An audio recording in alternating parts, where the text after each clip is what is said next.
This is the final Quarantine Chronicles, episode 26 for May 30th. I am Kevin, and to my virtual left we have Jason. Hello. And to my virtual right we have Angel. Hi. Is it episode 26? What? Is it 26? Yeah. No, it's 25. Last episode was 25, wasn't it? Nope, last was 24. It got thrown off because Power Hour, when you were missing in action. Oh, that's right. Huh. Yeah. So we're ending on a nice, milestone one with 25. Yeah, I mean, irregardless, the number doesn't matter considering that this is the final episode of Quarantine Chronicles. So, yeah, it was a good we run. are, it was apparently a good 25 episode run.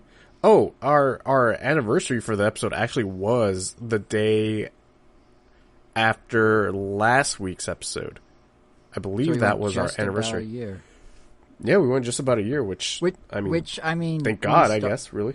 When we started this, did we expect to end, realistically, did we think a year in we'd be back to close to almost being somewhat normal again? No. As far as America goes, no, because this country is so stubborn. Oh, I mean, just that I thought we're going to be stuck in quarantine for way longer than a year. Yeah, the speed at which things turned around from, let's say, January, just randomly picking a month where something may have changed till now is huge. Yeah, so this will be the last episode of Quarantine Chronicles that shows up on your podcast feed, and we will get to why that is at the end of the episode. But for right now, we'll just continue things as usual, and that usually starts off with how we've been doing since we last recorded an episode, and I guess what better way to start off by we finally reunited after about a year. All three of us. We did. And we did? Reunited, it felt so good. Yeah, Angel, you were there, remember? Oh, yeah. I guess. Yeah, it counts, yeah. Of course it counts. Well, why wouldn't it count? Why would it count? Oh, because we were just watching a movie. But we talked before, we talked after. I literally sat next to you and kept telling you worthless facts during the movie that you didn't want to hear. It was like the old times. My God, really? No, it was only 2. Yeah. He was making fun. Oh, I was about to say, I was like, thank God. One was during the trailers, and one was just an offhand remark. He had a comment to say about almost every trailer. Almost. Nope. It was one thing during the trailers. No, it definitely. Okay, so I guess we should explain what we did. So Angel, for his birthday. Wait, was it for your birthday? No, it was just not because. For 4 months. It was literally just because. Oh, okay. Well, Angel had the I guess great idea. because I wanted to see Godzilla in theaters. Okay, yeah. So Angel decided to book us a private screening for Godzilla vs. Kong, which you can hear all our thoughts about a few episodes ago. Indeed. But we saw it in an AMC, and there was 19 of us, I believe, somewhere around there, somewhere around that ballpark. I think it was 17. 17? Okay, well, which is still a good number considering that 20 is the limit. Yeah, and it was a private theater rental. Yeah, but it was all 3 of us plus, friends and family. And it felt good, It did. Seeing Godzilla vs. Kong in the theater and a good audio system was really, really cool. It's definitely a movie made for theaters. All the plot holes were still there. Everything we said was problematic about it was still there, and literally larger. Oh, yeah, and amplified, really nice. yeah.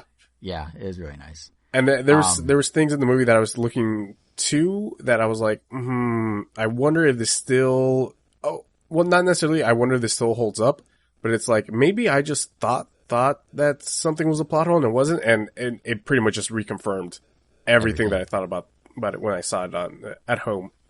There was also some scenes that felt longer. Some scenes that, when Godzilla was getting his ass beat. Wait, their ass beat. I'll just I don't know the sex of Godzilla. When Godzilla was getting its ass beat by Mechagodzilla. Spoilers for Godzilla 2 months ago. Yep. But when he's getting beat up, it felt longer than it did when I saw it at home. Yeah, which I don't know. A comedic amount. It was just like, wow, he's still getting his face dragged across the pavement and getting stomped on, and it was like almost it's still going. Yeah, it almost felt It like was like they an extended really were cut, kind of. like, oh yeah, Godzilla may have won the fight against Kong, but we're really gonna let him have it now, I guess. Well, I do Yeah. wonder how much of that was because we knew what was coming next, so we were just sitting there waiting for like Kong to show up or whatever. You know, we were like, Right. we knew the pacing it should be, so everything felt. It's like the opposite of when you're driving somewhere. When you first go there, it feels so long to get to, but then the drive back feels so much shorter because you recognize all the destinations. Oh, Like, it's it was always kinda- the opposite it's- for me. The way back. It always feels feels way longer coming back. Well, Yeah. okay, you're at a better metaphor for this situation then. But Which is why it happened the way it did, I guess. yeah, I guess so. But Makes sense yeah, because I it mean was- you're experiencing something for the first time, so it's easier to miss something because you're just taking it in. But the second Yeah. time, you know it's coming, so you're kind of left analyzing it more. You're like scrutinizing more of it, so you notice more details. You notice the passage of time, and I try to see how many things on Mechagodzilla moved and whatnot. right. It's a many? weird phenomenon with me where a movie is always somehow slightly different the second time I ever watch it. I don't know if that's ever happened to you guys. Yeah, I think it's always just my perception of it changes. Because you go Well, in with a preconceived notion often. Whether you want to or not, you go in with a preconceived notion. Reviews say something, or you have hype or not hype, depending on the movie. You go in with some level of expectation. So then when you go see it a second time, to Angel's point, you're coming in with different expectations. You're coming in with different context almost. And that does change how things are perceived just by the nature of the beast. But that's always happened to me, even at a young age. Like, I remember watching Toy Story and then watching it a second time, and it was like, there was either a scene cut out or a scene that was completely different. I don't know. It's interesting. always happened to me. It It always happened to me up until... Yeah, exactly. Growing up, Nowadays, obviously, movies are much... Well, they stay the same, obviously, as they used to. Yeah, because they're usually the same. Like, they'll tell you if it's like a theatrical cut or blah blah blah. But I know what you're talking about. Like, I distinctly remember like watching Space Jam as a kid in theaters, and then watching the VHS release and feeling like something was different. Like, not like a different perception of it, just like something was literally like missing from the scene or missing from the or a home scene was release or changed, added something or, like that. Yeah, yeah, something like that. So like mini nothing Mandela effects to every time make a you see huge movie change. twice? What happened? So literally, you guys have like mini Mandela effects every time you watch movies as a kid a second time?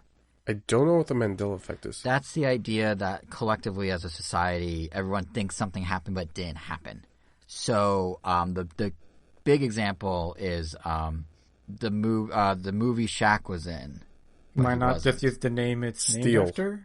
Mandela? No, I was going to say Kablam or Kazam or whatever it was. Shazam. And it never actually Shazam, whatever. No, not Shazam. That's Zach Levi. But whatever it was, everyone thinks he The was one in where this he's movie genie. where he played a genie, and everyone thinks it's called one thing. It's actually called something else. The same things happen No, with the... they thought it was Sinbad as a genie playing some genie called Kazam. Wait, It no, actually, wasn't is that what it Sinbad is? the genie? Well, maybe I got it wrong then. But no, it was Shaquille O'Neal.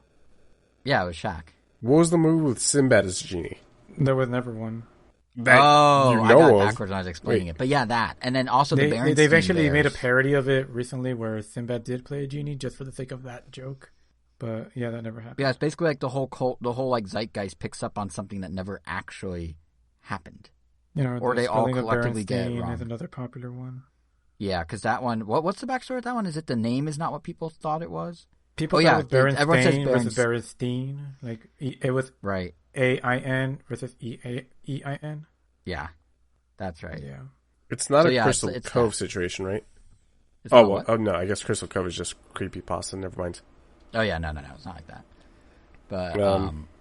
But yeah, so you basically were having you guys mini versions of that, like a self-contained, isolated, just you version of that. It sounds like. Well, crap, I guess. I But yeah, that don't was... know if it's exactly that, but maybe. Maybe not exactly, but you know. But it was nice seeing Oh. you guys, wasn't it? That's the takeaway here. And I ate way too much popcorn. Everybody had much different hair than what I thought. I thought Yeah, your hair was going Alonso's to be hair was way long. longer. Oh yeah, Alonso's hair was long. Yeah, I thought Jason's hair was supposed to be long. That was the biggest disappointment of the year. And you saw me the week prior too, so you already knew it was short, and you were still disappointed. Second week in a row. That's how much it sucked. Well, yeah. So what happened was I only got during the actual quarantine times. I only got one haircut halfway through in October. So Yeah, same. when your brother and one of our friends, Angel, saw me at Vax Live, the concert I talked about last Quarantine Chronicles. I hadn't gotten my second haircut yet, and my hair was like, I don't even know how you would describe it. It was like a nest. It was like a bird nest mixed with a Jufro, which is what it kind of does anyway, mixed with I don't even know what. And yeah, and I guess you guys saw photos of that, and we're expecting to see this glorious whatever it was on my head. But then I decided to get a haircut because, like, you know, if I'm going to concerts, I can go get a haircut. Like, if one's safe, the other's safe. So, yeah. So you guys just saw what I was pre-pandemic. And then I wasn't ready for Angel's long hair. Oh, his is like, yeah. Angel, when did you last get a haircut? What are you talking about? My hair's always been this long. As far back as I can It remember. absolutely hasn't. I mean, this is the same guy who didn't even think that we all got together last week for a minute. So, you know, I'd take it with a grain of salt. Yeah, last time I got my haircut was right before I started working. So that was like in February. Oh, so you're at like 15 months. You could say that. Pretty solid podcast content to talk about hair that no one can see for like 3 straight minutes. Yeah, just imagine a typical male short haircut, and now it goes past my neck or reaches my back. And then imagine that hair that's down to someone's like longer, like he's describing, but then shorten it again, like you originally envisioned it, and that's me and Kevin. Oh yeah, I had to get a haircut. I was so bummed out. I went similarly. I hadn't before we went into pandemic mode. I had gotten a haircut in, I believe, October of 2019, and then I didn't get a haircut until about May of 2020. Wow. And then I just chopped. It was in a ponytail. I don't think either of you guys ever saw it when I had it in like a. It was on your stream. It was on your live streams, your YouTube gaming. Yeah. So right there, you could see. You could go ahead and see what my hair looked like, but yeah, I had to cut it off for. Likewise, my Instagram has my shaggy hair on it, hidden behind an Ask Iwata book. Yeah. Oh well, I don't think I have any pictures of me with my long hair. So my long hair only exists in my streams, but I don't think I'm going to be cutting my hair anytime soon either. Though I think I'm going to grow it out once again. It's probably going to take another year and a half. That's such a Angel, and you're not getting yours cut at all. I definitely don't plan to, because the thing is, I typically cut my hair when it gets annoying. When it gets too annoying to maintain or to deal with, I guess. And it's typically when it gets to like eye level. It just gets annoying. But because of COVID, you know, I just didn't get a haircut, and eventually went beyond that point where it was really annoying at one point, and now because it's just gotten longer than I've ever had it before, I just got used to it, I guess. And now it doesn't bother me, even though there are new issues, like, you know, I have to wait for my hair to get longer than ever before. I definitely notice it sometimes when I like looking down at something, but I guess that's become so normal that I just don't see myself cutting my hair anytime soon. And at this point, I almost just want to see how long I could get it to grow. So, right. Yeah, let's let it ride. I don't know.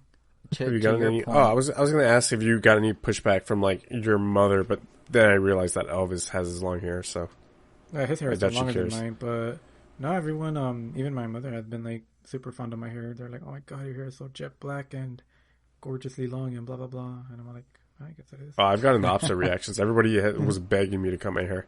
I was telling them, "Nah, it's not going to happen." Until it had to happen for reasons.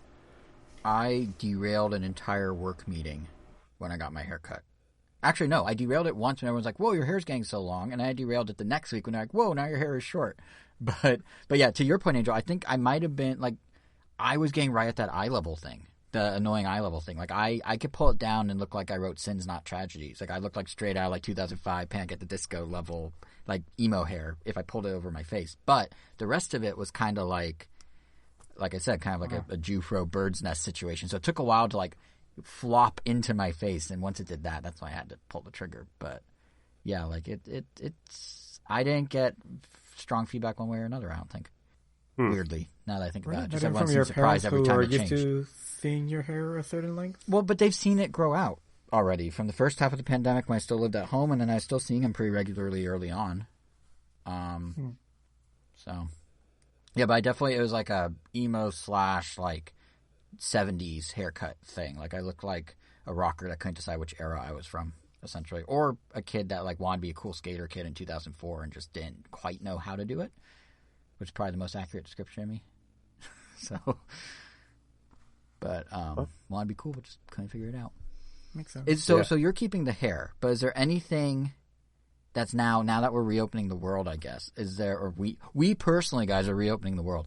Now that things are opening back up, is there anything that is going away that you're kind of bummed is there anything you got used to in quarantine? Because I could think of one thing, but isolation. Besides the hair, isolation. Forced isolation, I guess, for you. No, like pleasant isolation, because I'm perfectly content just like not hanging out with people. Like I'm happy hanging out with people, but I can also just keep doing my thing forever. But I am going to miss, I guess, just having so much time that I could just schedule and plan for myself. And yeah, it's going to be interesting just, making time to hang out outside of the house. The irony of that being you did, I would say we at least hung out more virtually than we did in real life in terms of frequency. So it's kind of like a trade-off because we it'd be like 2 times a week we'd play games, 1 time a week we'd podcast, and they'd be like 2-3 hours each, and that'd be it. But it was more frequent. But yeah, I mean, I guess a lot of it was just like from yeah, because from the comfort of my home, like I didn't really have to adjust a lot. It's really easy to just start playing the session with the friends and then stop and still do other things. Now, when like say we wanted to do a game night, like back then we could say it starts at 7. It could go on to whatever. Like it'll literally start at 7. People will trickle in, but now it's like it's more of an event. I pretty much like from the moment it starts, maybe in like an hour before, depending on where we have to go. Like the rest of your day is pretty much just like gone. Like that's just it. Well, not just that, but also coordinating schedules. It's a lot easier for someone to be like, "I'll pop in," but to have to commit to driving and going and being there, it's a little harder than just like, yeah, I have 45 minutes. I'll do a couple rounds of Jackbox or whatever, which is even more troublesome when you see how much traffic has come back in LA. I think we talked about this on that's the one before, thing. But yeah, that's the one thing personally for me that I'm gonna hate going back to. I mean, me personally, at the start of the pandemic, I was I guess an essential worker, so I had to physically be at my place of employments. Mm-hmm. So at the start of the pandemic, it was great because it was like, all right, there's no traffic, there's nobody out on the streets, it's awesome. And now seeing it all trickle in, LA's traffic is so terrible. I was, today I had to go to my job for something that was going to take no more than 30 seconds.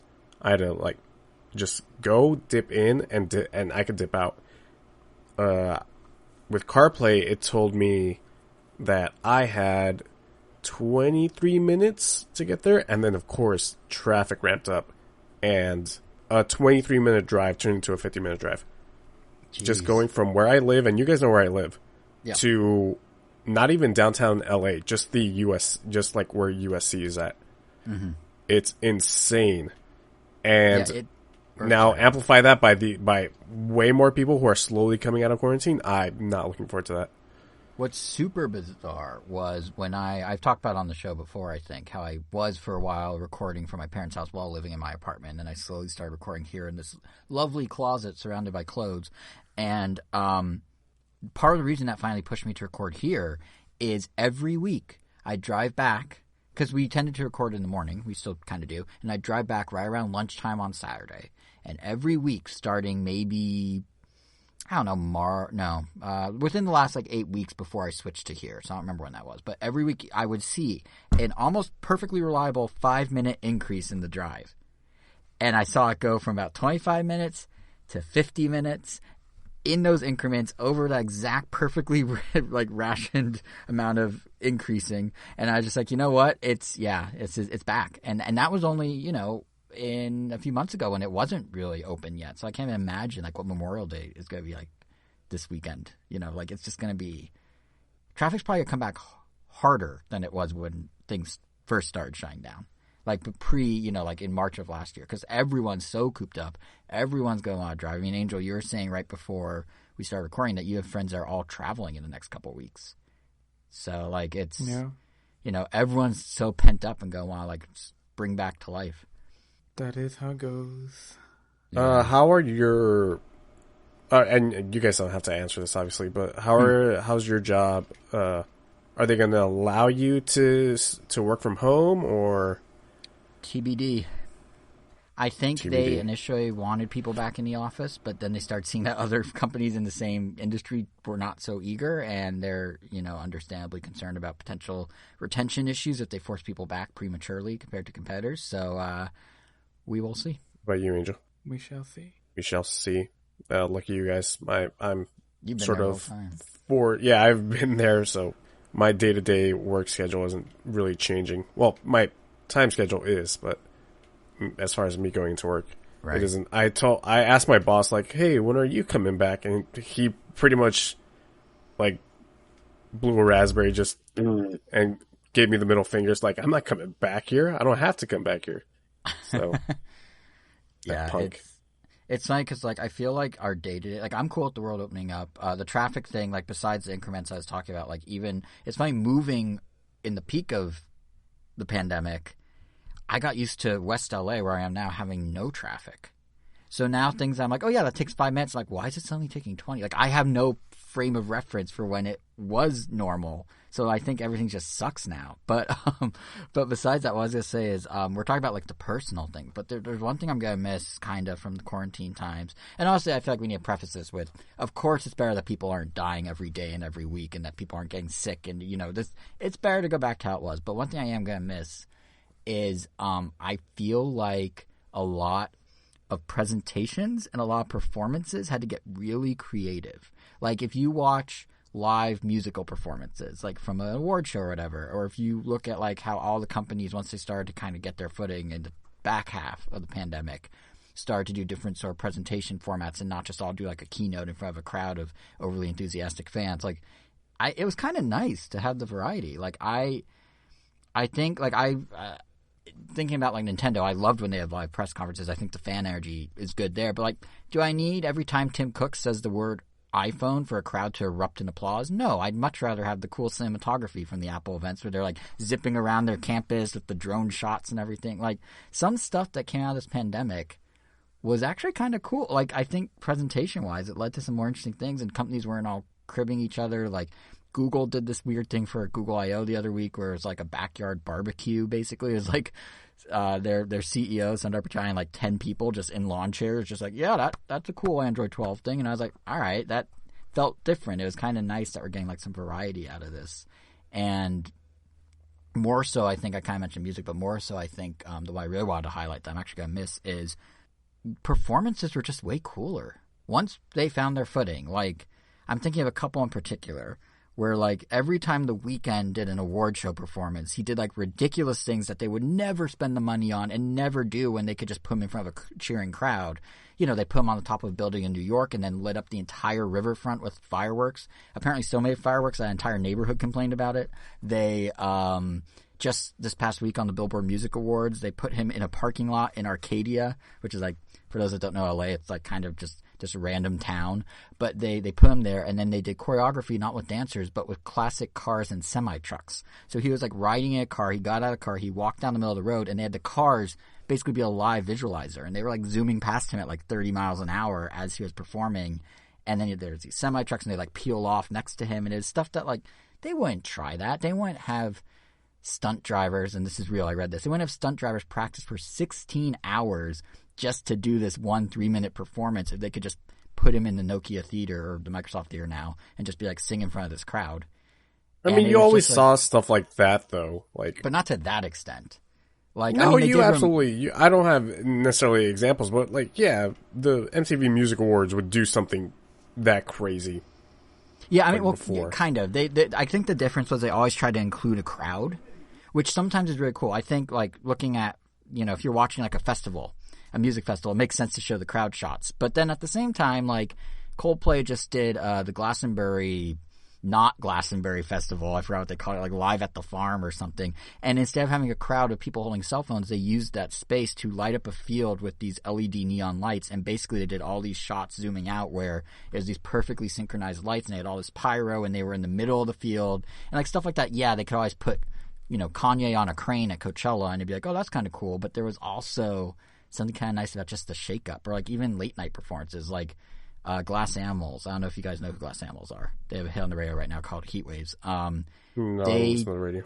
They did a performance. I actually don't know them for the radio. I randomly found them because they did some song that was like a Street Fighter inspired music video or something like that. And then that showed up on like Go Nintendo or something. And then that led me down the rabbit hole that led me to their album. And now they're blowing up. But anyway, they were on the Tonight Show, and instead of doing a performance like, oh, we're going live to the Santa Monica Pier, they shot the performance on the roller coaster and on the merry-go-round and in the it was just like, they have so much more flexibility because it's empty.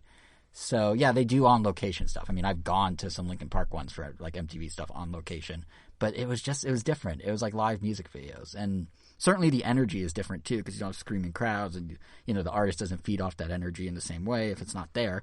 But yeah, I don't know. It was kind of cool for a minute there. Just, I don't know if it's long term, if it would have worked beyond like a year or two, but for this past year, like I'm kind of going to miss the extra layer of ridiculous, the extra layer of extra pyro, the extra layer of training stunt car drivers, like all that stuff. Like that's going to probably be going away. And case in point, so The Weeknd did the Billboard Music Awards on last Sunday, and did that car thing. 4 days later, he's at the iHeart Music Awards, also here in LA. He was just on stage singing in front of a crowd. That was it. They had no like theatrics. They had nothing. It was just like an old school, just like here he is in front of a crowd. Because now that's the contrast. So it's like they can go back to basics and kind of rebuild it up. But some of the outlandish stuff is going to be gone for probably a while, if I had to guess. But it's such a weird minor complaint, I know. But I really did like the variety that came out of it. So R.I.P. Cool. Variety, I guess. I'm sure we'll still see stuff like that. Yeah, just less. Definitely less not so. To the degree. Yeah.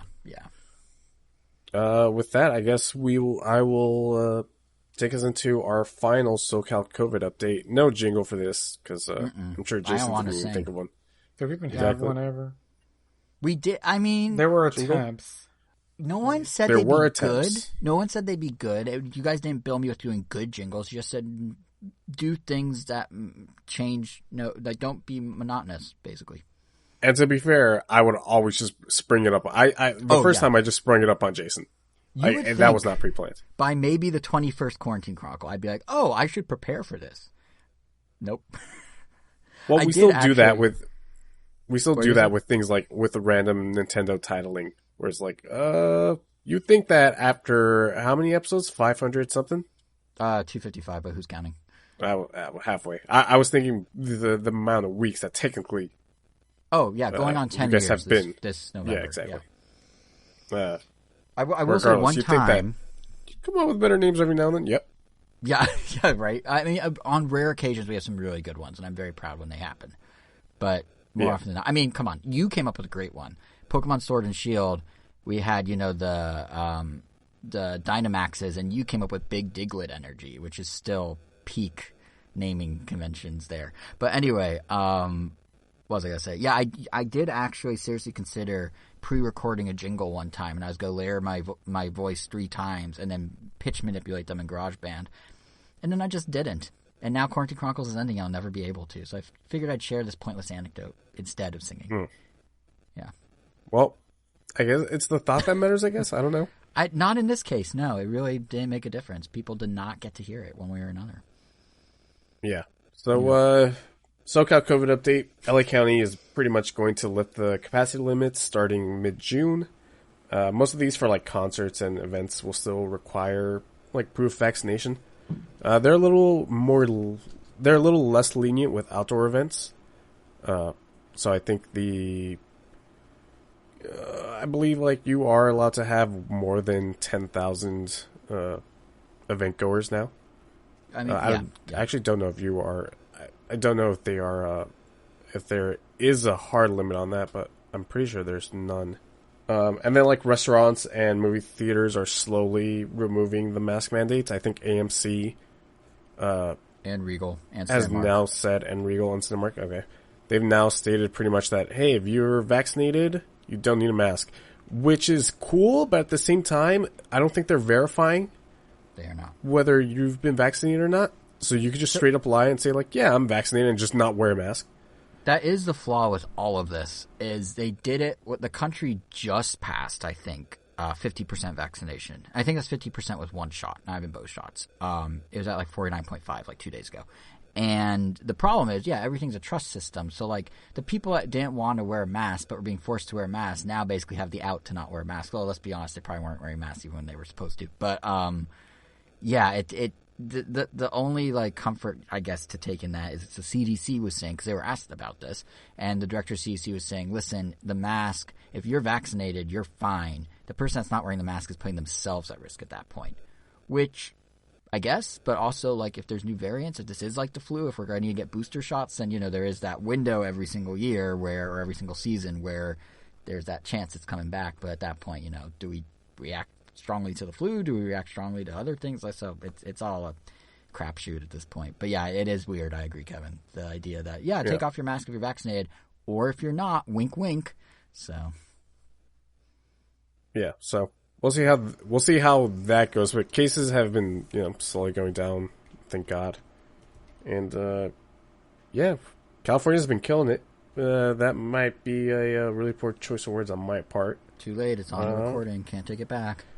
Yeah.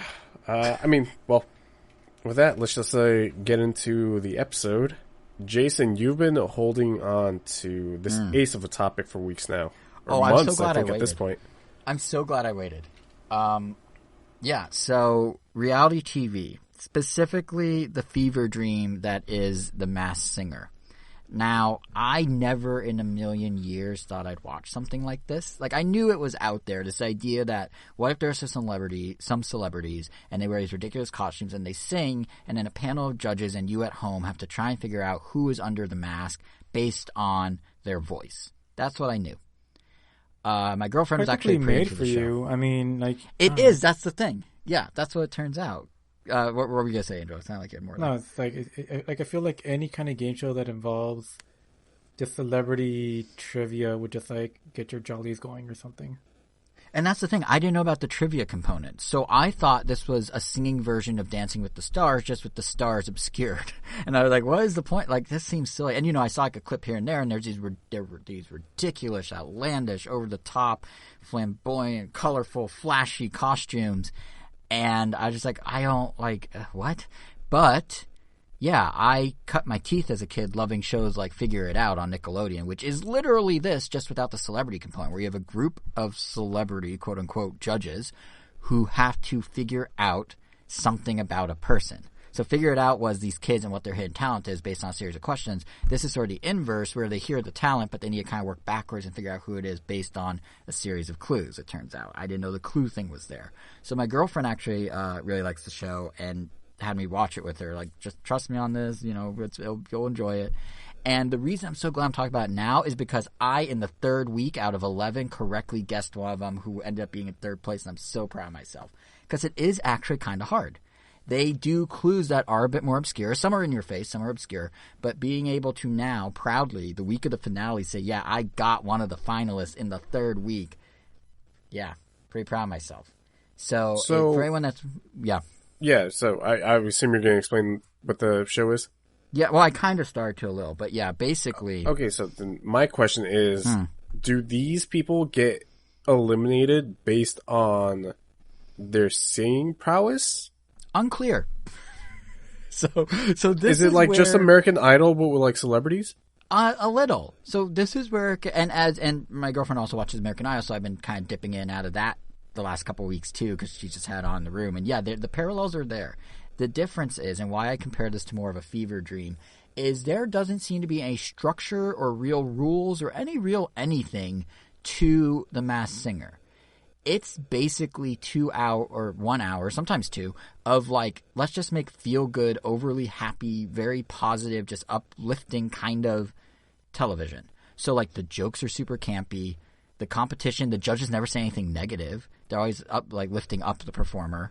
The stuff that's like supposed to be emotional, like, oh, they sung this really touching song, the judges lean so hard on, oh my God, I was crying. Like, it's so like just ridiculous. But yeah, the basic premise is every week, everyone performs. At the end of the performance, one of the creatures, because, they could be anything from like a swan to a chameleon to a mouse to a sun god to someone that was his name was like Old Monster, and he was like a one-eyed thing that had like a walking like stick. I don't really know what any of them are, but anyway, every week one of them gets eliminated as voted on by the in-studio audience, and maybe people at home, but it's not live, so I don't know what they're telling people to vote. But there's an app you can go vote, but again, it's not live, and it happens in real time. Like, they say go vote, and then they immediately say this person's been eliminated, so I don't really know how that works.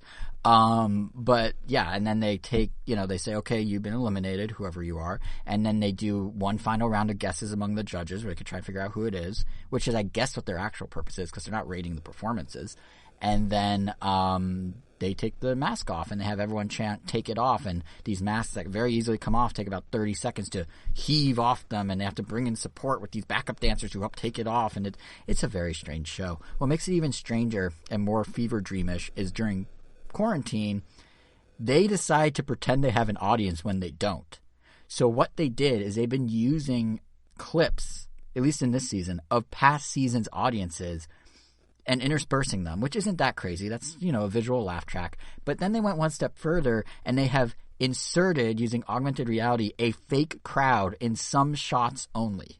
So they'll do a pan shot, and sometimes it's empty around the stage. And then they'll do a pan shot in the other direction, suddenly there's a crowd. And if you watch closely, the crowd does the exact same little animations every week when they do these pan shots.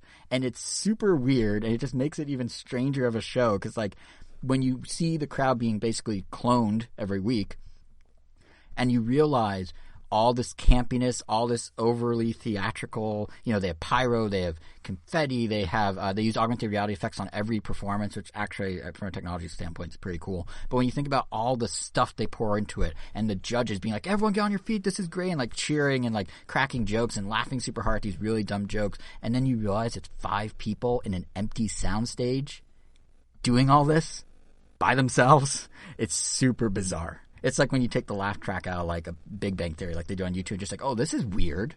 Like if you just remove it for a second, just think about what's actually happening on the screen, it's like almost something out of Black Mirror with like a fake celebrity culture. It's really weird. But it is kind of a fun show, and the clues are pretty fun. So, who did you guess right? Wiz Khalifa. Okay, that's a pretty big name. Jesus Christ! No, they have big names. They have big names. That's what really surprised me and actually got me interested. They had Kermit the Frog. I would see what. Yeah, by the way, speaking of fever dreams, so you have a show about people in costumes, and who do they reveal but another person in a costume? That's really all Kermit is, if you think about it. So it was like Kermit's a real frog. You shut your mouth.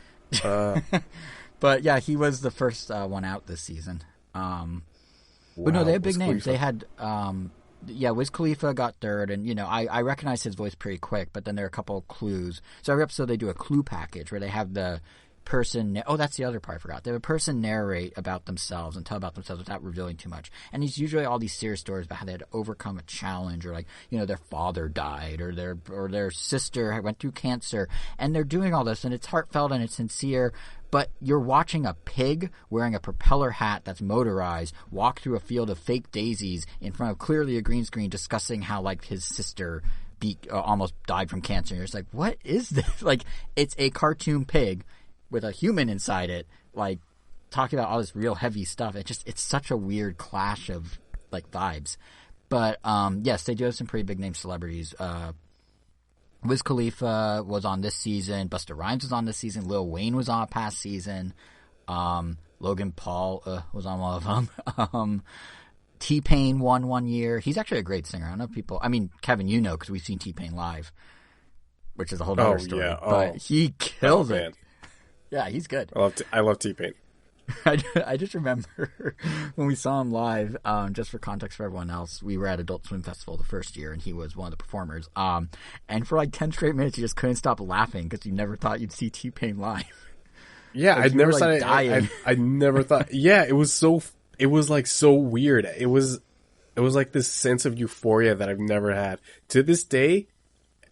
And I've seen T-Pain is not one of my favorite artists, quote unquote, but goddamn, did he put on the best show that I've ever seen in my entire life. Yeah, he just has so much energy, and he has a really good singing voice when he great. turns off the auto tune, which is how he won Masked Singer. But yeah, so it's like it's sports figures. It's I think they had man, I don't remember from past seasons anymore. They had Leanne Rimes, they had Hanson randomly.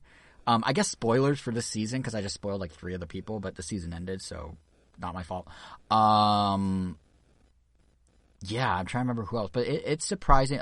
They had Bobby Brown. They had. It's like a mix of kind of people that, obviously they would do this, along with people that you're like, really? They got them to do this?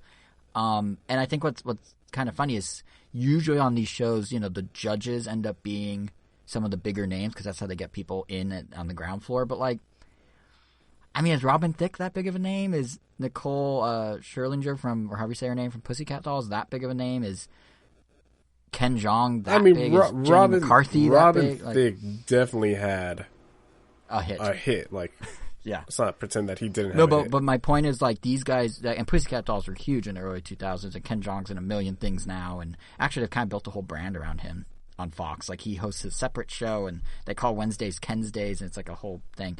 But usually the judges, I feel like, are some of the bigger stars, but, like, they have for sure, I'm drawing a blank on some of the celebrities, but they've for sure been overshadowed multiple times over. So who are the judges? Robin Thicke, Nicole Scherzinger. Oh, my bad. I thought yeah. my bad. I thought those were like contestants. My bad. Oh no, they were judges. And Jenny McCarthy, that's her name, right? Yeah. Oh, that sucks. Yeah. Yeah. So you got 2 known for music, 1 known for comedy, who purposely, and again to the point of your question of how's the game even work, Ken Jeong just purposely guesses the most absurd, random, nonsensical guesses just to kind of keep the conversation going. Like, there's no competition here, really. The closest that comes is whoever guesses the most correct guesses gets their own trophy among the judges. So the winner of the singing side gets a trophy, and the winner of the judging side gets a trophy, and that's the extent of the game, I guess you could say. But it's just, and they bring in celebrity judges, so they have like Joel McHale, Will Arnett, and Niecy Nash, and Rob Riggle, and like all these, what's his name, Darius Rucker, Hootie from Hootie and the Boat. But they just have this like rotation of random people, but somehow through all the bizarreness, it works.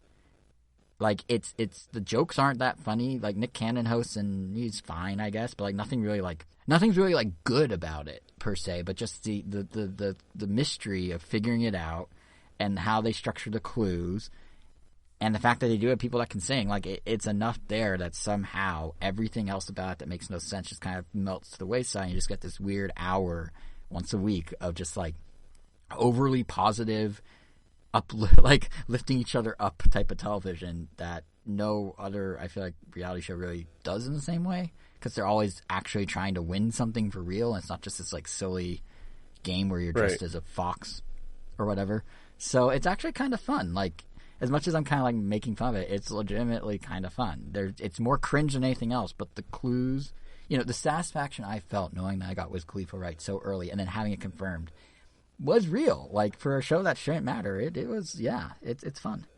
So I think that's my lane, is kind of reality competition shows that are just so ridiculous but somehow work. And the other one that fits that mold, that it's also good, I delayed talking about Masked Singer because I just happened to watch that the other week, also with my girlfriend, was The Circle on Netflix, which, again, the premise, some sort of weird fever dream. What if you had Big Brother, but instead of everyone living in a house together, they're all isolated to individual apartments, but they can talk to each other through basically Alexa, where they set up group chats that they watch on a screen, and that's the only way they communicate. And you can either be the real person that you are, or you could be a catfish. So they're like combining like 3 different reality shows. And that in of itself is like, okay, but then the wrinkles come in. So on the interesting side is the strategy of each player in how they want to proceed through the game, because the ultimate goal is you win $100,000 if you are the last player not eliminated. And elimination comes in based on the trust you can build with people. So you form allegiances, you try and undermine other people, you can have a big group chat with everyone, you could set up basically DMs with individuals or group chats with smaller groups, and it's all just a game of essentially like, to what extent do you manipulate, to what extent are you honest, and how does that play out for you, and how do other people receive are they receptive to it? Do they get suspicious? And just kind of that whole thing.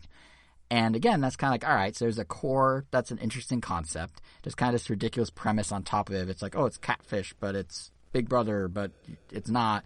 But then, because reality shows can't just be normal, there's this fever dream level where, because it's set in social media times, the producers insist that they always use emojis. The producers insist that they always use hashtags. And the producers insist that apparently these people are on the cutting edge of the most popular slang terms and are using so many of them so often that if you watch this thing in 6 years, it's going to feel like it's archaic already. I mean, I heard Spill the Tea more times on that show than I've heard in my entire life on any series of TV shows, or just in real life, all combined in like 8 episodes. Let me just say this, because it also applies to the reality TV show that I've been watching. But reality TV show producers, devils. Oh, totally. Just absolute terrible people. Let me just tell you how the circle goes down. So you do how it, like, the emojis, this hashtags. It would be like this.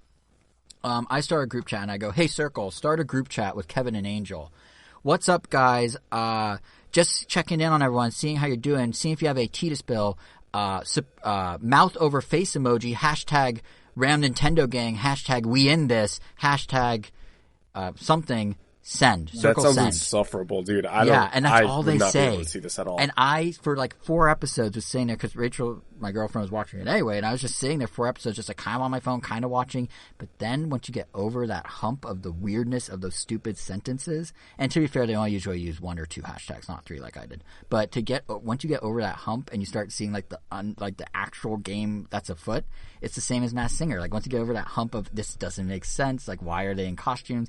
Why are the jokes so bad? Like, but then when you get into like the meat of the game, suddenly you start to care. Like, I literally could see episode to episode me looking more at the TV and less at my phone as time went on. And by the end, I was actually pretty invested and had like a favorite and stuff. But like Masked Singer, there's just so many layers that are like bizarre. Like, they do all these weird things where, to liven up their time in their individual rooms, they'll have games and events, and like they'll make them dress up like they're doing a fashion week or something, and then do like a catwalk for the cameras, and like that has no bearing on anything. Why are they doing that? It's kind of stupid. They look kind of dumb. But then as you watch more, you start to realize, oh, some of the challenges they do actually are seen by others. Like, they might have to draw something about another person, and are they nice? Are they mean? Is there some like hint of something to other players? And you're like, oh, okay, maybe there's something here. But again, it's also really stupid at the same time. So it's this very strange dichotomy that I didn't watch much reality TV in the competitive sense, these sort of competition shows. So I didn't really know just how many, I won't say how many layers, because there's really just 2, but that there is a deep, like, an undercurrent on these shows of actual strategy and actual, like, whether it's you figuring it out like Masked Singer, or whether it's, you just kind of placing your bets on which strategies work or don't, or which people are being smart or stupid. Like, there is a slightly deeper level to these than I anticipated, and that was surprising. But it also makes me realize I'm going down the rabbit hole, and I fear for where I may go next, because I think, Kevin, you might be already there with what you're watching. Yeah, to a degree. So, are you done with yeah, the that's circle? pretty much it. I don't know how much more I could ramble about these shows, so yeah, it's all you did. Okay. So, oh god, how do I even begin? Okay. So I've been watching a ton of one particular show, but not in the way that you would traditionally think. So, as like you guys know, I consume a lot of Twitch content. The main streamer that I watch, his name is Hasanabi, which his real name is Sam Piker. Some people might know him from his time on the Young Turks YouTube channel. His main content, he's like a leftist political streamer.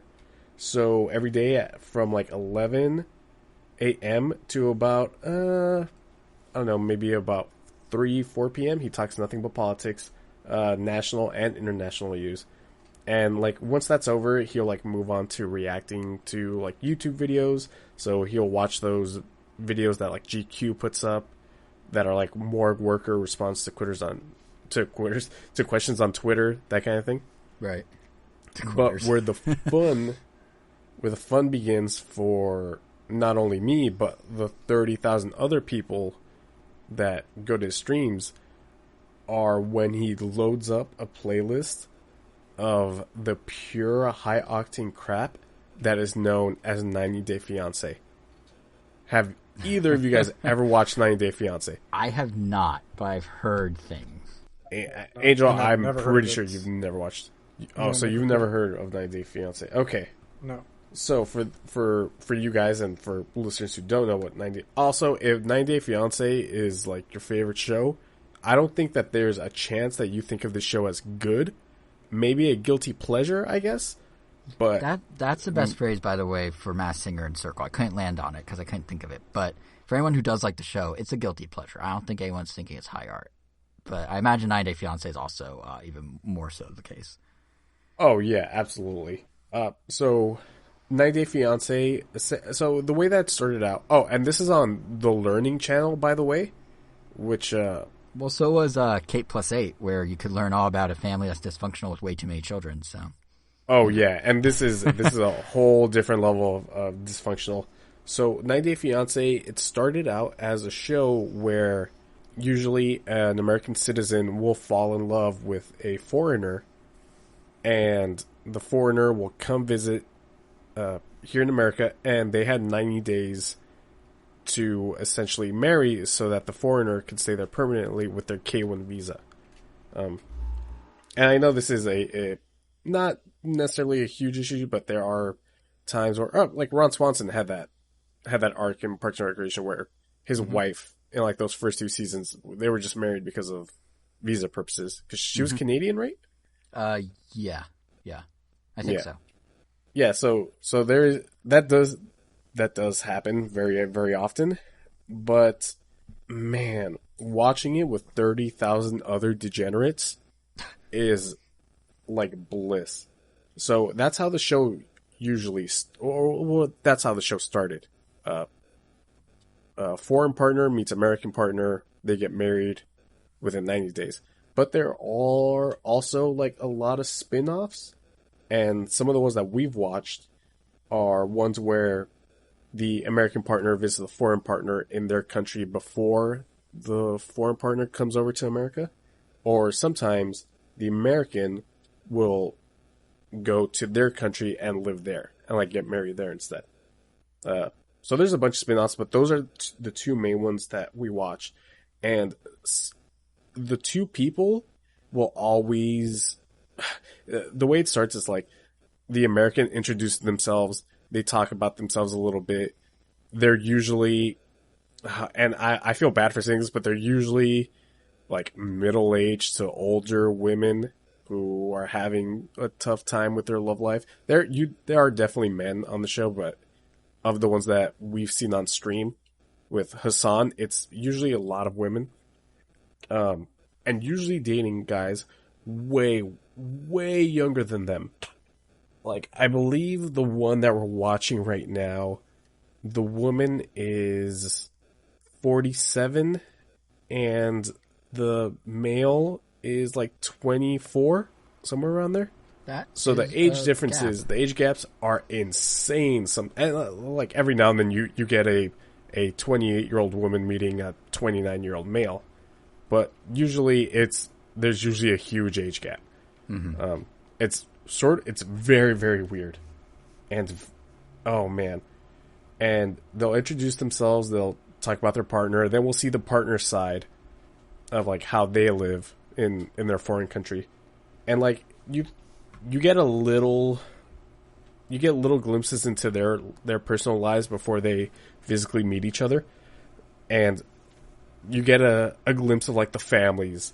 Oh man, the families of the poor of the American side of stuff. They're always like, "Are you sure that you want to do this?" Because you know he might just be, they might just be doing it for a visa. And the Americans are usually so delusional. They're like, "No, they love me for me," and all this stuff.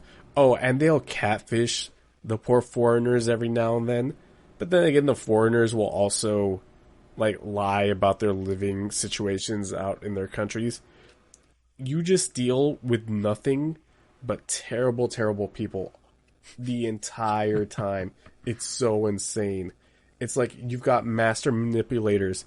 You've got just, liars. You've got oh man, you've got sociopaths. It's insane.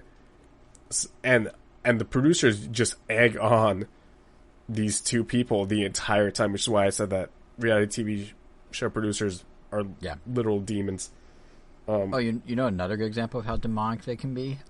Rachel watches The Bachelor and The Bachelorette, and there were situations, like I was just in the room when it was on, and there were situations where like someone would be like having a panic attack or there'd be an issue, and then the producers would be like, oh, you should go interrupt what's supposed to be happening right now and tell The Bachelor. Like, go ahead and like you know, they schedule like one-on-one time with him and the contestants, and then someone's freaking out and they're like, no, take this energy and go yell at him right now. And they'd let her like barge in and disrupt the set, and they, you know, all the camera crew in there's like, what's going on? And the producers, you see him in the back just like, yeah, go, go, go, go, go. It's so bad. Oh yeah, the producers have like permanent content skull, like whatever they can use. Oh yeah, to like totally. either boost up ratings or make for juicy drama, they will do. They have no problem with that. Yeah, and like so you have demons on one side of the camera, but then you have demons on the other side of the camera too, where it's like these people are completely incompatible, especially when you bring it the age difference. But then also like the obvious culture shocks that are like meeting somebody from a different culture and just bringing them like with very minimal physical contact and nothing but like, you know, long distance chatting and stuff like that.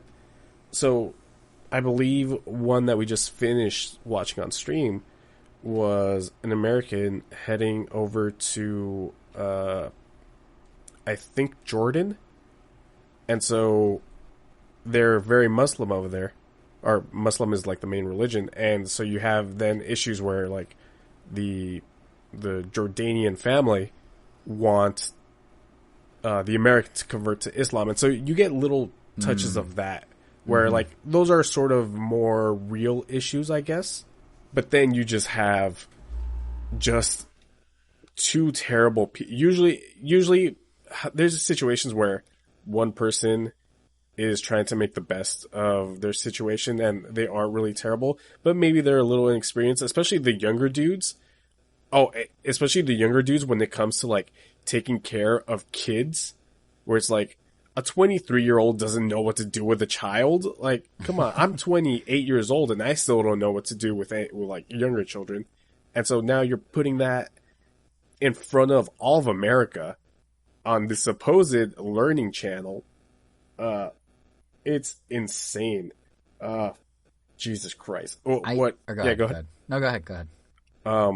What I love about watching, and just to be honest, I would not watch this crap just like on TV. Like, the only thing that makes it bearable is watching it with 30,000 other people, because seeing live reactions to some of the crap that's happening on screen is funny in its own right. Like, because, you know, Twitch culture is very much the streamer and the chat and whatever the chat says. And whatever. And that's a whole different can of worms that we won't get into. I know. You know, so it's the streamer, chat, and then whatever's happening on screen. So, yeah, you get Hassan's, you know, throwaway jokes every now and then, his commentary, which is funny.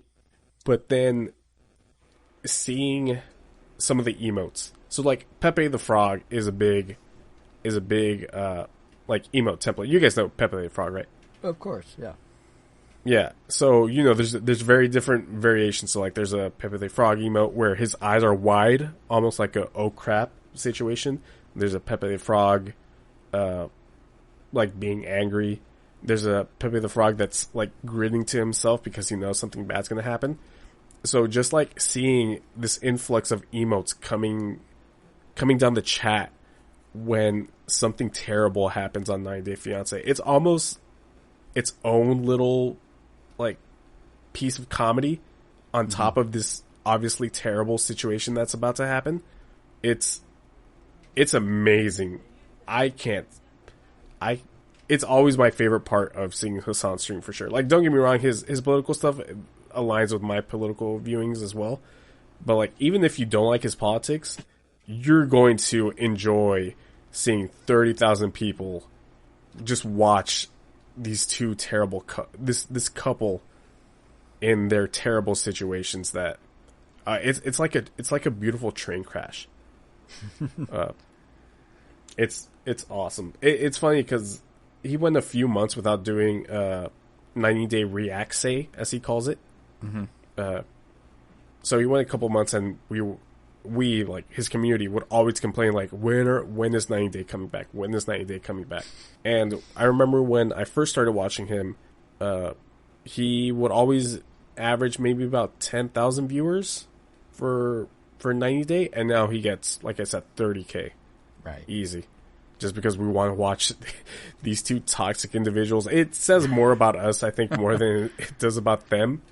Well, because we're just it's funny when they introduce themselves and their backgrounds, and we all sort of vote. I'm like, is this going to be a good couple or not? It's like, these guys kind of suck, so there's probably not going to be a lot of content that's coming out of this.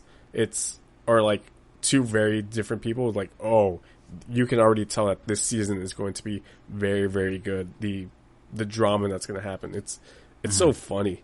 Well, I think you hit a nail on the head there about like how it's more about the group you're watching with than the show is. Like to step back for a second, the way I do on all our podcasts, I feel like the through line I'm noticing between what you're saying and how you watch and what I was saying about me now watching these reality shows is it's a communal experience.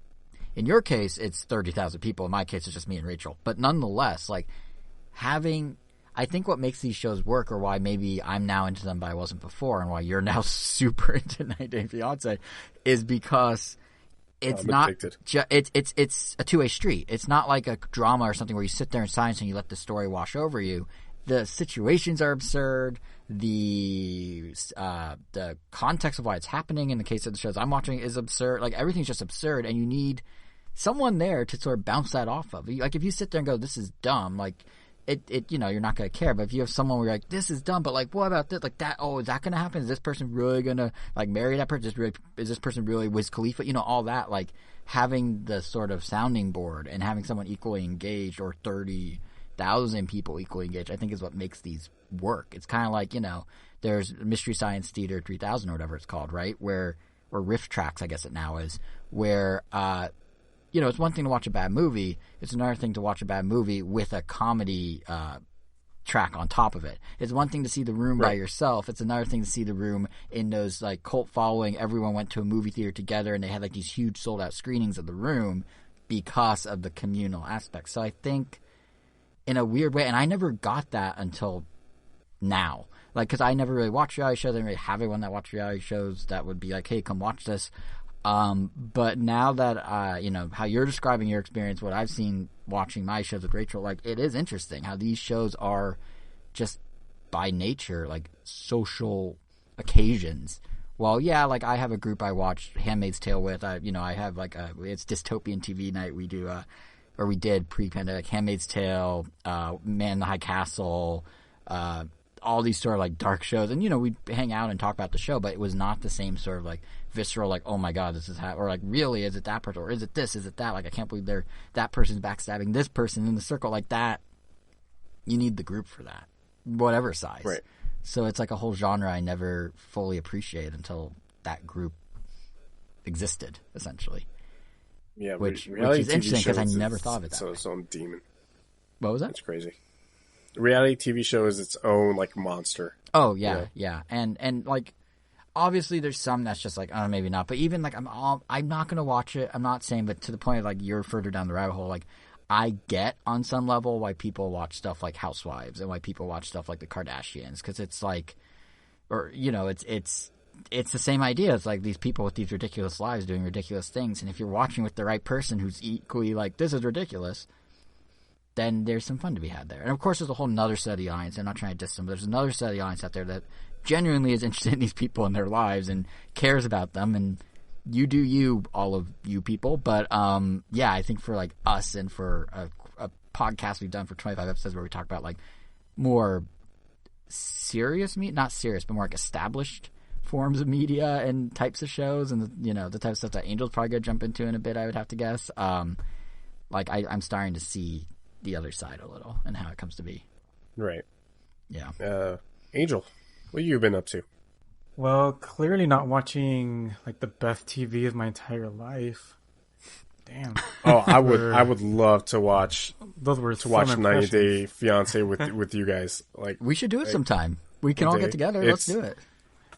It's so insane. Well, the thing about 90 Day Fiance is that, like, an episode of 90 Day Fiance will have like 5-minute cuts of multiple couples. So what really some invest. so what like Hassan's like moderators will do is that they will go through seasons of the shows and just clip out couples one at a time. So we're not watching 5 people at a time. We're watching one couple throughout the like an entire season. You get me? Interesting. Is there any sort of like copyright violation with that, or does TLC have a deal with Amazon and Twitch? Like, how is this even possible? Oh yeah, it's. I think TLC doesn't care enough. But there are times where like, what happened?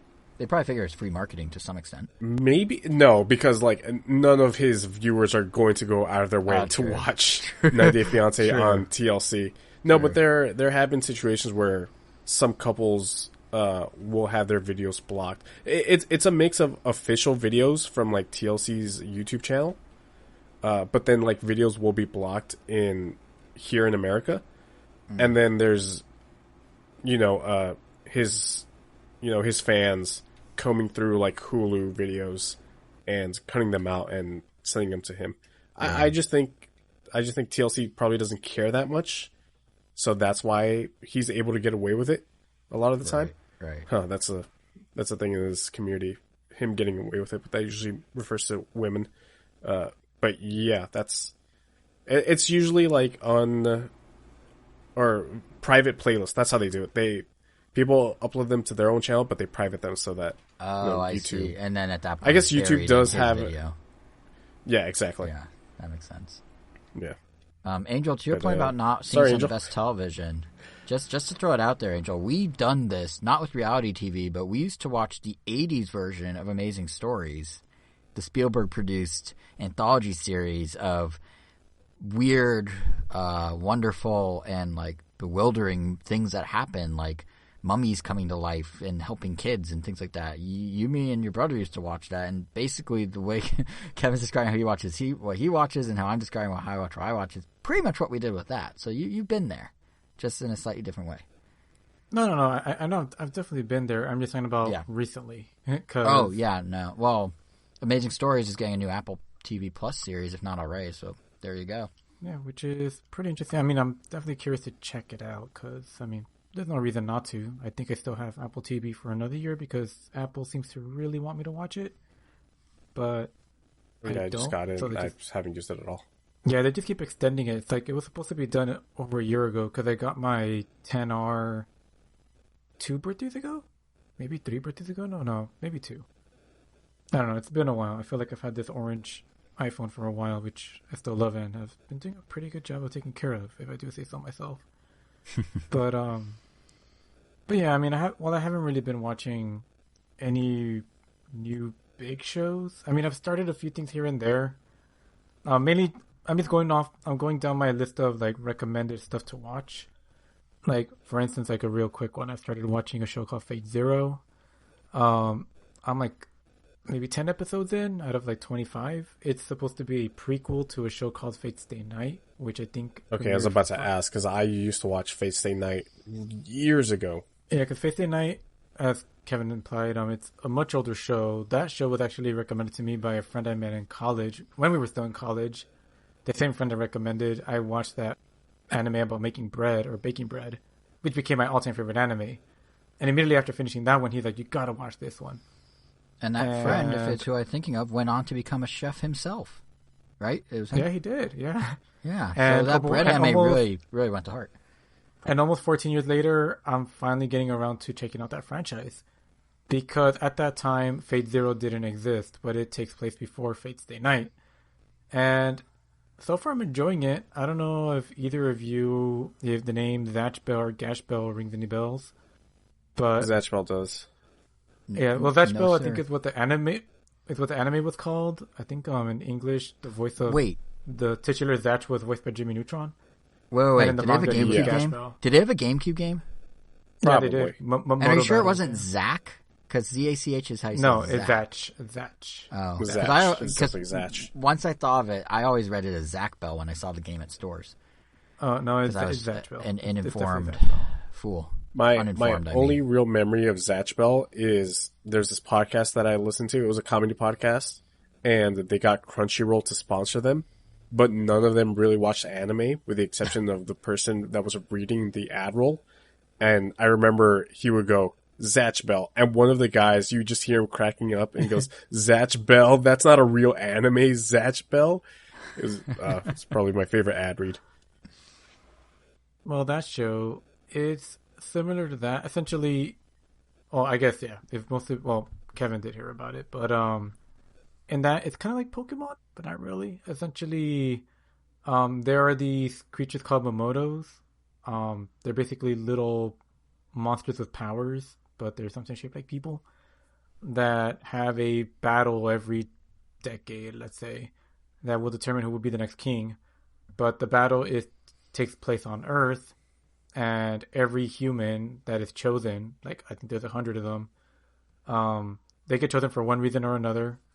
Sometimes it just feels arbitrary, and they get a book that pretty much has all the spells that the Momoto can cast, and they essentially have to duel it out against the other Momotos and their book wielders and destroy their books until there's one book remaining and that Momoto becomes the king. Great anime, really fun. It kind of ended on a cliffhanger because it just didn't have a conclusion, even though it went on for almost 100 episodes. But I did read how it ended, and I was pretty happy with that. This show is almost identical, just the inverse. There is this thing called the Holy Grail that I guess every X amount of time decides that it's the time to battle out for the Holy Grail. Whoever gets the Holy Grail will get one wish granted, and there are 7 people in this case that arbitrarily or random or for some reason get chosen to participate in this secret battle, and they get to summon a servant or a helper from another dimension or time period, and they have to battle out until one remains and they get the Holy Grail. So it's cool so far. I mean, I'm noticing a lot of references to other things that I'm like, oh, this is where this is from. So I'm guessing it was definitely one of those really popular anime at some point. If anything, the more I watch it, the more I'm like, oh, wow, this is what this was in Anime Expo. Or this is what that costume was in Anime Expo. But Is Zatch Bell the one that's getting the remake? no, the one that's getting a remake is Shaman King, which is also pretty Shaman King, similar. gotcha. I remember Shaman Because, you know, everyone wants to become the shaman, the titular Shaman King, and only some arbitrary people get the ability to summon these ancient warriors from different time periods to fight for themselves until there's one remaining. Yeah, there's a lot of this similar plot happening. Yeah, like all those Shonen Jump shows pretty much had the same. One Piece, everybody wants to be the best pirate. Yeah, Naruto, everybody wants to be the best ninja. I mean, Pokemon. That's not Shonen Jump, but Pokemon's the same premise. You want to be the best trainer. Yeah, literally. Whoever was. Yeah. Well, Shonen Jump is a brand, but Shonen anime is still like what we would say like Pokemon would fall under. Right. Because it literally just means like young male protagonist. Yeah, that's pretty much what it is. And yeah, there's a lot of them like that. But you know, some have their own flavors to it. So that is kind of the great thing about it, is that if you like one, but it isn't quite to your taste for one reason or another, you're bound to find one that is like perfect for you. Because I mean, it is a great story device, but it is fun when they change it up. Kind of like Demon Slayer. I felt that one can be, I guess, simplified to that definition, but I feel there's some key things that it changes that make it more interesting, in my opinion. You know, like for one thing, like the main character not necessarily wanting to be the best for the sake of being the best. But besides that, I'm really looking forward to watching that show. I've just been buying and looking at more things lately. Specifically just some higher end figures. Probably the biggest one, and I don't know how this really happened, and I'm pretty sure I might have talked about it in the show before, but it's just how quickly I went from not really caring about Evangelion to starting the show, kind of stopping halfway through. Maybe like half a year later, I started over again, and then once I finish it, and all of a sudden I'm like, I need all the Evangelion merchandise, and like literally, I have. like, Hold on. I want your reaction to this. Wait, what? I want your reaction to this. A Neon Genesis Evangelion shirt. on my reaction right now. I'm sending it to you through Discord. Oh, but Someone's got to describe what the shirt looks like for our fine listeners at home. the heck? Isn't that not the What? best shirt? The more I look at it, the more I'm confused. I mean, is there a reason why Sith is in all capital? Nope. Or I mean, I'm not sure. they're all in it's all all in capital, capital. but it looks like Sith is like. I love how you're Where's asking the- that, but not why Garfield is on the Neon Genesis Evangelion shirt. Whoa, wait. Garfield, like lasagna loving, Monday hating Garfield? It's like a 90s. It's like they wrote out Neon Genesis Evangelion in like 90s font with a cross-armed Garfield, like hovering over it, like it's like the Fresh with the Bel Air logo, but Neon Genesis Evangelion with Garfield for some reason.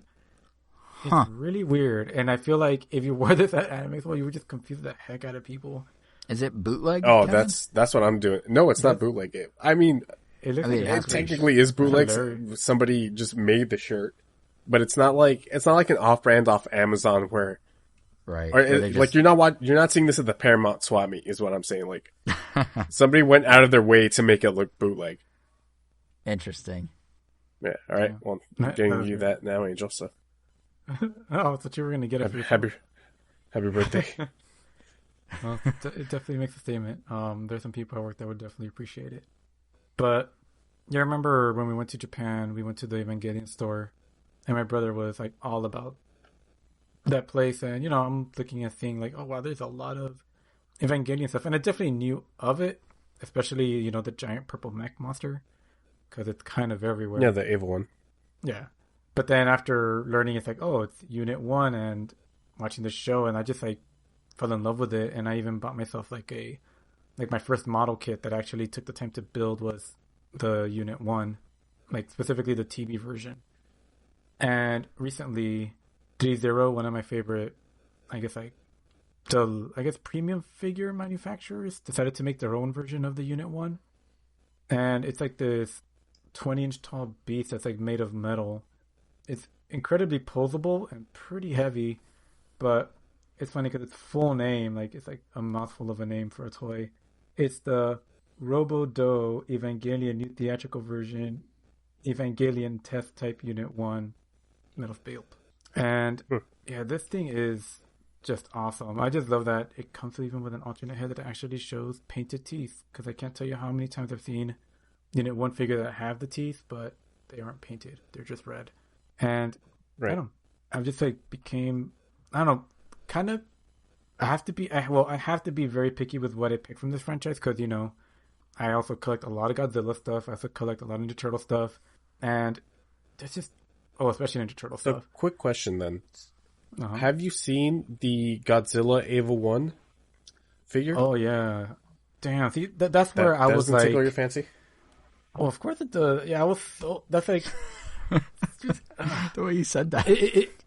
it's one of those things where like I remember a long time ago watching my brother watch Evangelion and being like, oh, maybe I should check it out, because you know, like typically like my brother and I's tastes are pretty similar, so like if he likes something, I'll more than likely will watch it and also like it. Not always the other way around. Although I do feel he would like the stuff that I would recommend to him, but there's some stuff that he just like will probably refuse to watch. But that's beside the point. Yeah, I feel by the time I got into Evangelion, a lot of these really awesome figures were already completely sold out.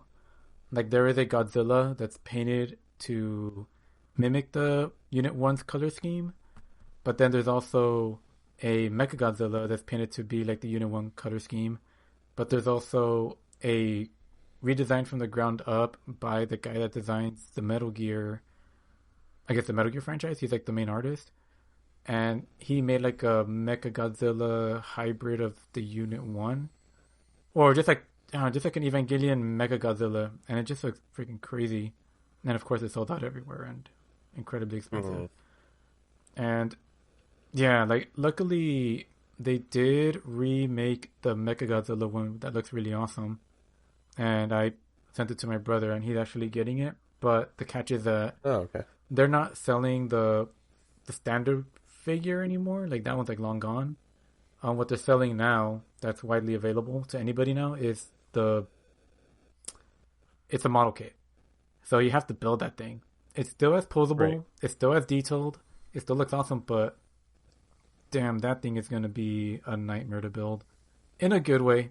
I mean, it's fun, but it's going to take a long time. And these pieces get tiny. And I could only imagine that one being extremely, like... It's definitely going to try your patience at times, especially because of how tiny some things get. And if you don't finish in one day, got to make sure you put everything away properly or you might lose something. And I'm sure that will drive many a person crazy. But, yeah, I mean, even then, like... Just been expanding some stuff around here recently, and I guess my newer room space. Like I just got my Who Framed Roger Rabbit poster, which I really, really love. Mondo in general just makes amazing posters. If you haven't looked at Mondo for their posters, I definitely recommend it. Only catch is that if you're a fan of classic animation, you know, like Roger Rabbit, Transformers, Godzilla, then getting a poster from them is going to be almost impossible. Or Ninja Turtles, for that matter. Because all of those always sell out within, like, 30 seconds or less. Like, I kid you not. And a lot of their, like, print sizes are incredibly small. Like, I've been lucky enough to grab every Godzilla poster that I've wanted, which sounds like a lot, but it's really just one. The only reason it sounds like more is because I helped my brother get a whole bunch of them. And some of these print sizes are, like, 100 total, and that's it, which is pretty nuts if you think about it, because it's available to everyone in the United States online at the same time, and there's only 100 of them. Yeah, like I missed out on a Parasite poster because it was super limited. Oh yeah, like, and they had like awesome like villain, like I mean specifically there's an artist called Maddie Tobin who does amazing work with them. But yeah. It's not just those few franchises. Usually any major movie that gets a poster is going to sell out ridiculously fast. But I mean, if you have everything saved and you're a really fast clicker, I would say you have a good chance. That's the only one where it ever feels fair. Not like trying to get something through NECA or Walmart or Target where it just feels... where you're literally competing against the bots.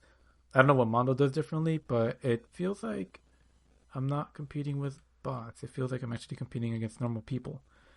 But yeah, just starting out the rest of the stuff that I want to buy. I mean, there's like so many things. I mean, like earlier, I think it was last year or this year, it was this year. Oh my god. Like I got a 1/6 scale Kratos from, God of War 2018 with like fabric for clothing. He's pretty huge. Has like 2 versions of the axe where the way the game starts and fully upgraded, as well as the other weapon that I won't spoil in case you haven't played it. It should be obvious. And a little Mimir head, which is also awesome.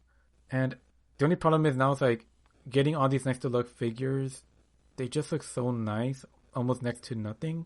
So you almost don't want to get too many, but there's still so many you want.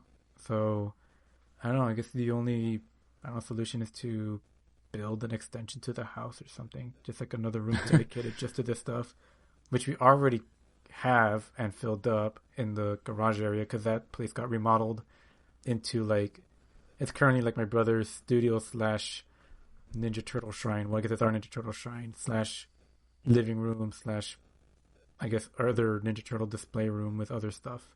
But yeah, that's been interesting with COVID. Saving a lot of money on trips and stuff definitely opens up more possibilities for these kinds of collectibles. Kind of wish Nintendo made more. Right. Like I really wanted that Bowser from First Four Figures, but I just want a different pose. Like I'm tired of seeing Bowser in that same pose. It's always that pose. Maybe he just can't be in a different pose. I mean, I don't know. Put him in that Dance Dance Revolution Mario pose, where he's like, standing on one hand, breakdancing.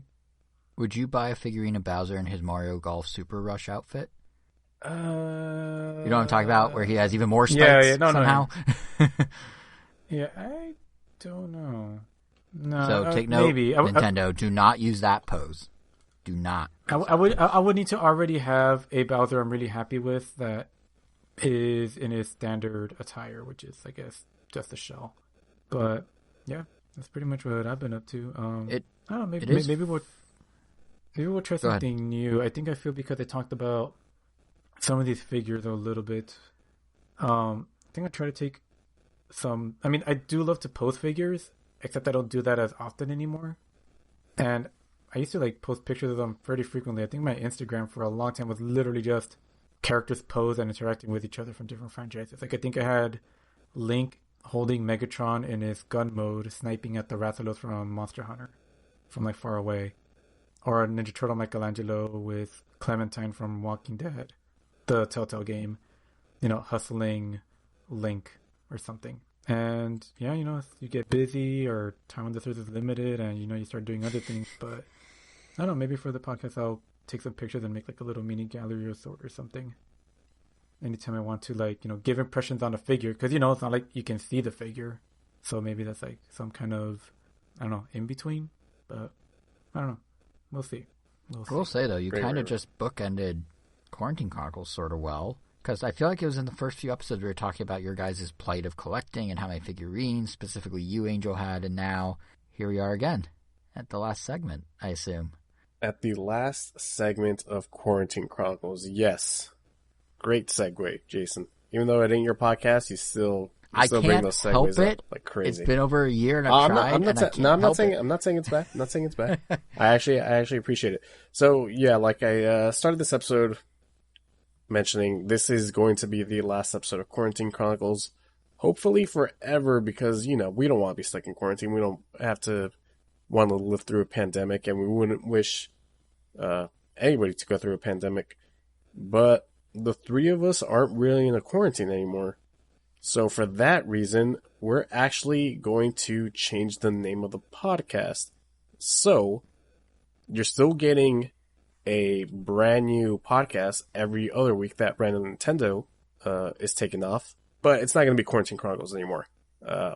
We thought about this long and hard, whether we should change the name, whether we should keep it, the numbering system, are we going to continue that? And we came to what I think is a good conclusion. I don't know how you guys feel about it. Well, I feel great. And I should just say before Angel, Angel, how do you feel? And then I'll make my one comment before we keep going. About what? How do you feel about where we're taking it next? You feeling good about it? I guess.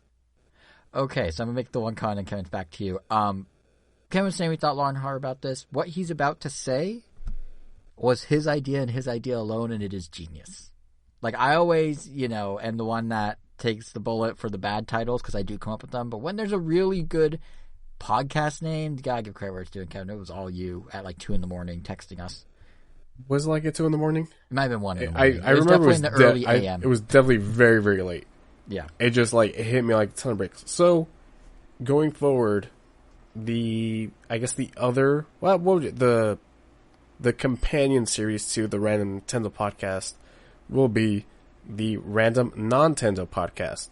So, starting next episode, Beautiful. QC will no longer show up every other Sunday, but the Random Non-Tendo podcast will show up. It's still going to be essentially the same show. No SoCal COVID updates. That's pretty much over with. But yeah, so next episode it will be the Random Nintendo podcast, and possibly in person too. We might be recording the next episode of this in person. I still have a couple of tests that I have to run on my laptop to see if that's going to be viable or not, depending on our mic situation. But yeah. But really, just a round of applause, a standing ovation for Random Non-Tendo. It's so good. Not to toot that is a our really horn, great name. but it's so good. And because I remember when we were that talking name about alone names, is good enough to start a whole second podcast if we hadn't already. Yeah, seriously. But I remember when we were trying to come up with a name, I was like, we could call it I don't know, Consumption Chronicles, because it's all the things we consume. And you guys are like, that's stupid. And then the next day, Kevin's like, but you know what isn't stupid? Random Non-Tendo. And I was like, yes. He's right. So, yeah, I think for everyone at home, it's basically the exact same thing. But it's a new name for a new era of life that we're now entering. Yeah, I guess so. It's weird because this new era is going to be essentially the same era that we had before this previous era. Yeah. You get me? Yeah. I think what's different, though, is we didn't talk about this arc that is era. going to be the same as the arc before the last arc. Yeah, they're reusing plot points. But what's different for us is we never had the non-Nintendo stuff in a normal world. We're doubling down on content because we have nothing else to do with our lives. but now we can talk about experiences, things we're going to. For example, in the first Random Nintendo, I'm going to be at Disneyland on the opening day of the new Avengers campus, so I'll have thoughts on like what that's like, and that's something we never would have been able to cover in QC. So yeah, I could talk we're about broaden my our trip to horizons a Vegas little. next week. Yeah, so Andrew can tell us all about Nice. the gambling addiction that forms between now and then. So, it'll be good. Yeah. Not to mention how many food trips we used to take before quarantine, so... Oh, yeah, the yum to buck ratio. I feel like we're just doing call-outs to past episodes now. The yum to buck ratio is going to get a lot of mileage on Random Nintendo, pretty sure. Yeah. And I guess that's that. We will bid adieu to Quarantine Chronicles, and we will say aloha to Random Nintendo in our next episode, which is on the 6th? Well, that's our Maybe? regular Random Nintendo. That's our regular, yeah. So that's my going to be bad. confusing. It's only one letter difference. Yeah. So on 13th will be a brand new Random Nintendo. On the 6th, we will have a brand new Random Nintendo. Not sure what we're talking about there. Oh, it's going to be a good one. We are kind of in the throes of pre-E3, so there's been news the last couple of days. There are rumblings that the Switch Pro may be announced as soon as this week, so we may be talking about that. And for sure, Summer Game Fest kickoff that is can happen happening. any sooner. So Just give it to me, Nintendo. I need it. it was rumored to happen as soon as this past Thursday, but obviously that didn't pan out. Well, of course it But yes, doesn't, because all rumors are fake. Well, no. That was fake. But the report is apparently Nintendo wants to get it out before E3, so all the third parties can show off Switch Pro optimized games on their own terms. So we'll probably have that. But if we don't, we'll at least have the Sonic presentation, the Dragon Quest presentation, Summer Game Fest. There's a lot. Cool. So let us know what you thought about the episode. Let us know what you thought about the name change or the name itself in the comment section of the blog post on YouTube. We are randomnintendo.com. You are listening to us on most likely on one of your favorite podcasting apps. Spotify, Apple Podcasts, Google Podcasts, Stitcher. Oh, no, you know why we should bring those up? Because there might be some people on YouTube that don't know we're on the podcasting apps. Oh. Just thought of that. Or on the website at randomnintendo.com. Exactly. On Twitter, you can follow us individually at you could follow us at Random Nintendo as a collective or individually. Jason is at JSR7. Angel is Weiro_O, WEIRO_O, and I am KVN Gomi. Jason, take out Quarantine Chronicles Behind the Shed and put it out of its misery with your final words, please. I really wish I secretly had a COVID jingle for this particular moment, but I don't. So I'm going to end it with 5 letters. RIP QC.